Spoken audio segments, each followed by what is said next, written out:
childhood. What a wonderful time. It's full of video games, friends, pizza, and just hanging out and having fun. And it's also full of murder. Who the fuck wrote this?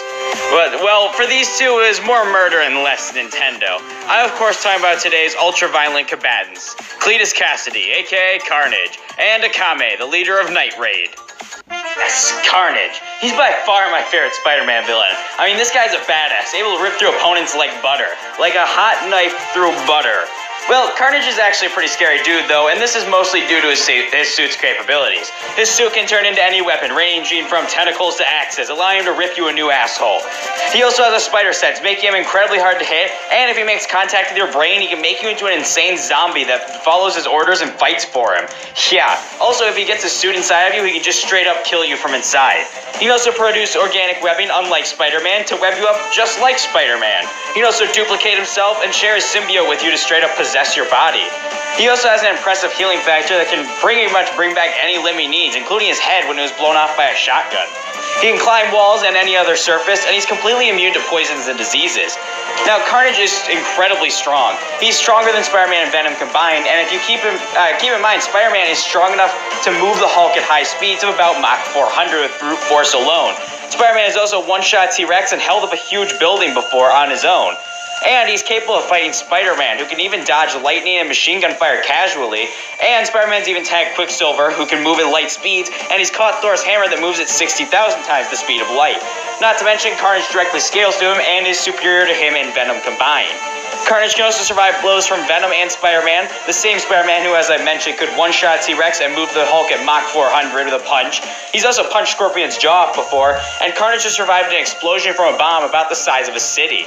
Plus, Carnage is a psychotic killer and knows over 9 million ways to kill someone, and despite his mental state, he's actually outmatched Spider-Man in most encounters. Really, his only flaw is that he's weak to sonic attacks and heat. Also, this weird Cthulhu cult-like god thing. I don't know what the hell that whole story arc was about. It was really fucking weird, though. Ah, yes, Akame got killed. One of my favorite animes of all time, and honestly, I suggest you go watch it. It's about a league of assassins, and they do a bunch of political shit, and it's really awesome.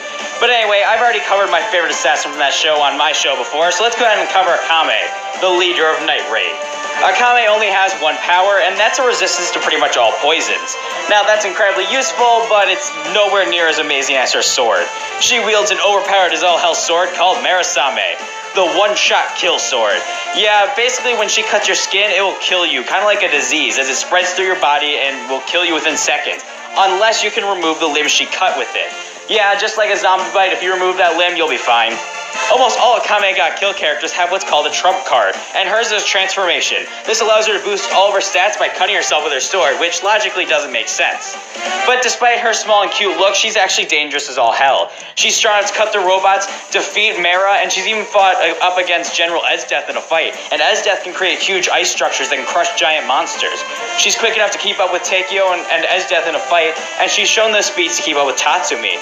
Not to mention, she has survived hits from Wave and attacks from Esdeath, who, as I mentioned, could generate ice attacks large enough to destroy huge monsters. Not to mention, Akame is a highly trained assassin who was trained since she was a kid to be a master murderer. Plus, she's fought all sorts of foes, ranging from robots to highly trained assassins to monsters. But she is actually far from perfect. Unfortunately, her blade doesn't work on non-organic beings, and if they don't have a heart, well, then it won't work. Plus, she has to directly cut their flesh for it to work as well, and if the character or opponent is undead, then the sword also can't work on them. It'll just be a normal sword at that point. Alright, our combatants are set. Which killer will win in a fight to the death? Akame is hopping across rooftops when she's stopped by a snarling noise from a shadowy corner of the roof. Akame draws her sword and stares at the creature who crawls in the shadows, revealing a red, monstrous face. Carnage stands up and launches a web towards Akame, who slashes it with her sword from the side, splitting the web. Carnage then jumps towards Akame as she spins her sword around. Right before Carnage can land on Akame, she rolls to the side, narrowly avoiding him. Carnage then rebounds off another building. He jumps high into the sky and launches down a series of tentacles down at Akame, who dodges aside and slashes them. Carnage then lands and looks over for Akame, who's seemingly vanished. He turns only to see Akame, who cuts his arm open. Akame smiles as she puts her sword away and starts walking away, only to hear a slicing noise as she turns around. She then turns back around to see Carnage's arm on the ground as he grows a new one. Akame redraws her blade and cuts herself with it, causing tattoos to form on her body. Carnage then laughs evilly as he dashes towards Akame, who jumps away only to have her leg grabbed by a web. Carnage then pulls her back and pins her to the ground after slamming her head on the ground multiple times. He then tears her shirt open and shoves his claws into her stomach. Akame yells out in pain as his symbiote makes its way into her organs and bursts them open from the inside. Carnage then jumps away, leaving Akame's lifeless body on the ground and a trail of blood behind him. Oh, wow. Okay. That's a bit malicious, but our winner is Carnage. And, this fight was actually a lot harder to come up with the answer than you would think. Hell, I mean, the reason that this was so difficult to come up with a winner is because strength and durability didn't matter at all. The most important thing in this fight was speed. You see, Carnage is stupid fast, like far faster than Spider-Man, who can catch Thor's hammer and tag Quicksilver. So Carnage has also been confirmed to be superior to him and Venom combined, meaning he should be easily faster than light. Akame, on the other hand, is only massively hypersonic through scaling to the likes of Esdeath. So Carnage is faster, like far fucking faster. It actually makes the next part of this analysis a bit easier. Both only needed to land one hit to win. Akame needs to cut Carnage with her sword, or he needs to cut her with his symbiote and share the symbiote into her body and, shut her down. Just completely kill her.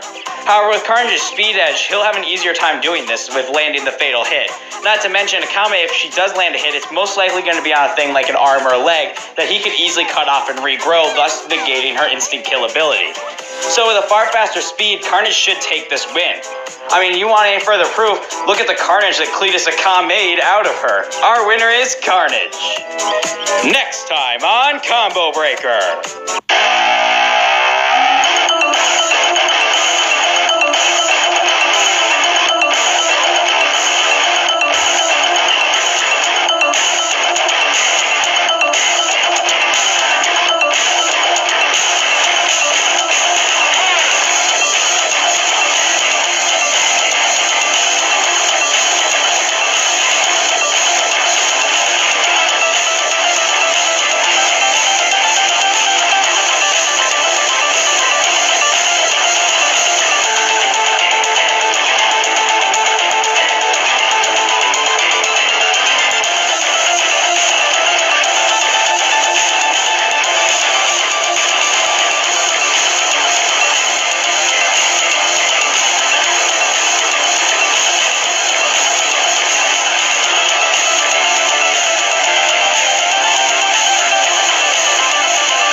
Dodgers versus Earthworm Jim.